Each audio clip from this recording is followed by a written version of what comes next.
Hello, T Sherry baby. Thank you so much for the wonderful super. I appreciate you. Abundance to me, Queen Andrea. I like it. I know I'm supposed to be rich. I'm manifesting 200 million, but I'm not sure when or how. Good. You shouldn't know when or how. How do I keep my thoughts on what I want with less doubt? Okay. Again, okay, especially with the money, okay? Sometimes we get real near. I want to know where it's coming from. I want to know when it's coming. But what we want to do is we want to open it up that it can come from all different places, right? So when you look at people who are really, really wealthy, they don't usually get their money from one place. There is usually a lot of different places that it's coming from. And they seem to almost be magnets for investment ideas or for inheritances, or things just are showing up. Okay. So to get that energy working for you, instead of trying to look for the money, what can be very helpful is just to say to the universe on a regular basis, maybe even every day, I'm ready for whatever abundance you have for me today. I'm open to receive it from wherever it comes today, rather than I need to get it from this check, or I need to get a promotion, or I need to win this lottery. Just say to the universe, I'm ready to receive whatever abundance you have for me today. That's step one. Step two is whenever it comes, affirm it. Okay. So let's just say you say that to the universe, and then you happen to be, go get your car out of the driveway and you notice that there's a $5 bill crumpled on the seat of your car. Now, that's not huge, right? But it's an opportunity to say, thank you for bringing the abundance that I'm ready for today. Thank you for bringing it to me. So when I'm doing this, what I'm saying is I'm ready to receive it from wherever. And then wherever it comes from, I thank it and I appreciate it. And that makes me more of a magnet to receive it from that particular place as well as from other places. Okay. So the not knowing when or how, use that to your advantage. Because again, somebody who's really, really wealthy, they're always getting new ways of money coming in. And so they're not pigeonholing it necessarily into one location. Instead, we want all streams open. I hope that's helpful. It's like anything else. If we just start noticing, I'm getting this, I'm getting this, I'm getting this, I'm getting this, it starts to ramp up. And then instead of $5, you're finding 20. And instead of 20, you're getting 100. Instead of 100, someone sends you a $1,000 check and you just ration it up like that. Okay. Good question. Miss Opulent Beauty, thank you for the super. Opulent Beauty says, why does the universe strip everything from you before it brings you in the things that you've been affirming for? My life has been stripped to the foundation. Good. I'll do it again. The only way I can be happy is to keep affirming things will be better. Yeah. Okay. It is, it doesn't have to be super dramatic, but it will often happen when you shift your consciousness. Okay. Things that are no longer a match will go away. Good. Okay. Sometimes this happens in the form of a relationship will go away, or friendships will go away, or a job will go away. And the mind naturally says, oh, I screwed up. No, you leveled up. And now you're not a match to whatever that represented. And sometimes it takes a little while to get away from it to see it, but you can always see it in retrospect. So it may be helpful to look back in your life at previous things that have fallen away from your foundation and realizing that, yeah, it really was a level up that went away. Okay. So again, you're always getting what you're broadcasting. So if you start broadcasting something different, something very different, and your reality starts to change, that's good. That means that what you're doing is working. I hope that's helpful. Resist the temptation to label it as a loss. Okay. So again, like my friend Bob, was it a loss when he skated on out? No, that was a gain, right? I don't need this screaming lunatic in my life, right? Right. And I'm not saying that that's exactly what you've lost, but this is a big thing with shifting your consciousness is when you keep thinking the same things over and over again, you have a very consistent life. Okay. So people who do not change their consciousness, they tend to have a life that stays kind of the same. Maybe they stay in the same town, or they keep the same kind of jobs. They have the same kind of friends. They do the same kind of thing. And their life will stay on a hamster wheel because they just keep projecting the same thing over and over again. But when you shift how you think, you can take it to the bank that some stuff's going to get shuffled around, because the universe is organizing itself according to your consciousness. So provided that the things that you are affirming are positive and you genuinely are feeling more feelings of love, it's good. It's not a loss. Okay? So just a reframe. Yeah. It's not things will be better. Yes, that's one way to affirm it. Another way I would look at it is I know it's I mean, it sounds terrible, but like the trash is getting taken out. The trash is getting taken out. There's some stuff here that was no good that I'm above it now. So it's a good thing that that's falling away. Because if it's not in alignment with statements like I am worthy, I'm abundant, I am good, I have a good life, if it's not in resonance with that, it's got to go. Okay. Hope that's helpful. Thank you for the super. Is it Catsy or Catzel? 2? Thank you so much for the super. I appreciate you. Thank you so much. Okay, I'm getting ahead here. Thanks, guys, for the super. Ash Weds 111. Oh, and an 888. I love it. Okay.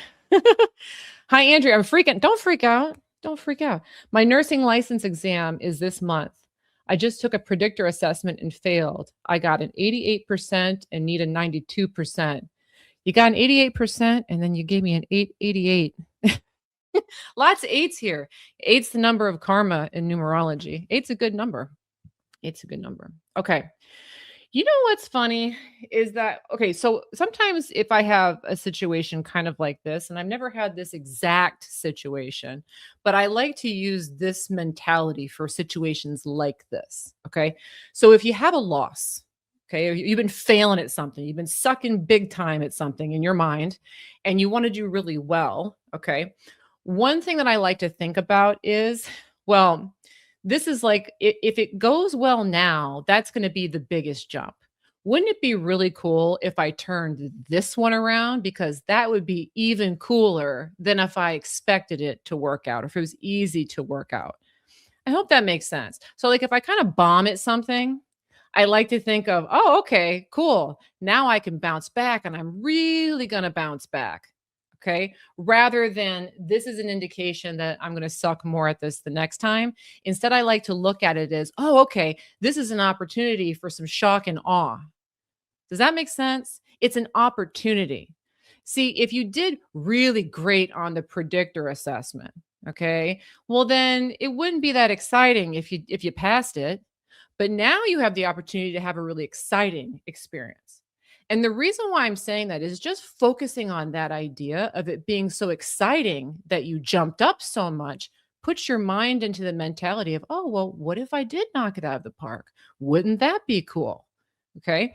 And just for a frame of reference, I had an experience like that way, way back. I took a statistics course in college and I bumped. When I say I failed, I was failing hardcore. And the course had this situation where you could take either the combination of all of your exams or just your final exam, whichever was the best. And I think I got a D on the first exam and I like failed the second exam and I got like a C or a D on the third exam. I'm like, well, it's all on the final. Hopefully I can pull a win out for the final. Wouldn't that be cool if I actually got it? This was way back when I was in college, but that was the first time I had that thought was, wouldn't it be cool if I actually got an A in this class after sucking it hard the whole semester? And wouldn't you know, I did. Okay. So that mentality I think is very helpful is like, wow, well, I have an opportunity to really impress myself. Think about it that way. Okay. And good luck. Good luck. Wildly natural body. Thank you so much for your super. I appreciate you. Fortunately, the old car broke down over the weekend. Okay. Have a few new ones in mind, but I don't yet feel like doing anything about it or spending on it yet. Then don't.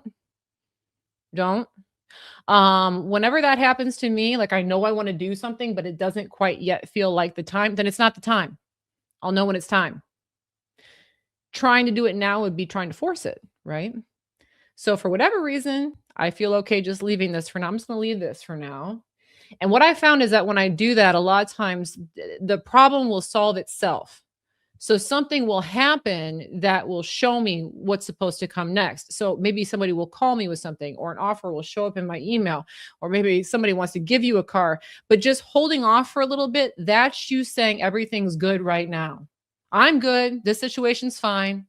And then that allows a better thing to show up.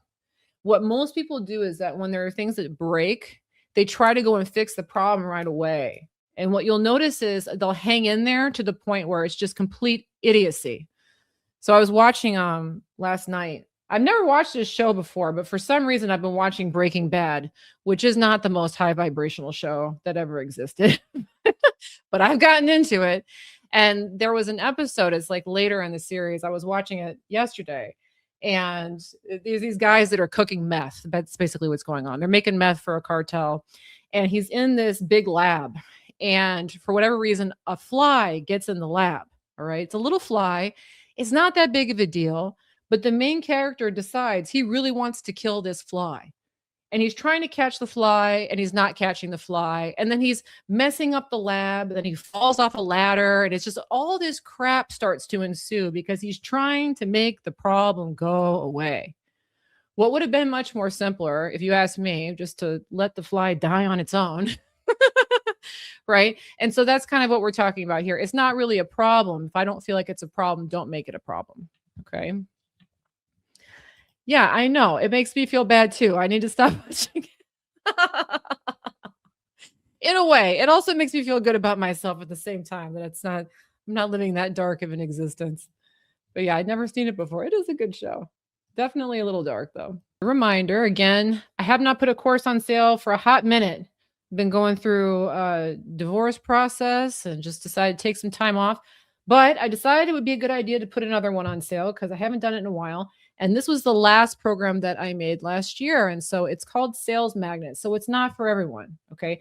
But I do happen to have a lot of people in my audience who either run their own businesses or they are in sales related professions, perhaps like real estate agents or even people that do door-to-door sales. But if you work in a world where you need to sell in order to earn money, I've designed this course. It was by popular demand. And my inspiration was again through all of the course launches. I got some people asking questions about, well, how do you generate so much traffic and so many sales from the stuff that you do? And it's really about energy. And a lot of this we've been talking about today, but energy in sales can be kind of difficult because we talked a little bit about rejection over here. In sales, there can be a lot of rejection. You can deal with people shooting you down. You can deal with people not liking your prices. You can deal with doors getting slammed in your face. You can worry about losing your job because you don't hit your quota. And so there's lots of things that can energetically get in the way of aligning with the energy that naturally allows sales through the door. And so I address all those kinds of concerns in Sales Magnet. And again, that program is going on its best price ever sale in September. So if you're interested, go ahead and sign up for the notifications because I'll send you information about that program. And I'll also send you the 50% off coupon code when that course goes live with its sale. It will only be on sale for 1 week, and then I will not put it on sale again for at least a year and maybe more if I keep doing a reduced number of sales, which I have been doing recently. All right.